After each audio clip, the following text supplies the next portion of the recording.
We're on a collision course with the world's deadliest predators. Do we stand a chance? Which is the most dangerous animal in India? Tiger, cobra, crocodile? Wrong. You might think the tiger is India's deadliest animal, but the real killer is much smaller and way more dangerous.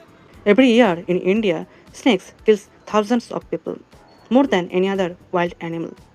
And the deadliest among them is the Indian cobra and the Russell viper. One bite can shut down your body within hours if treatment is delayed.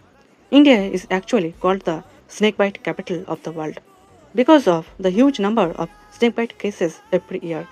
Most bites happen during the rainy season and in villages where people accidentally step on snakes at night. So, next time you fear a tiger, remember the real danger could be hiding in the grass. Would you survive a cobra bite? Comment yes or no.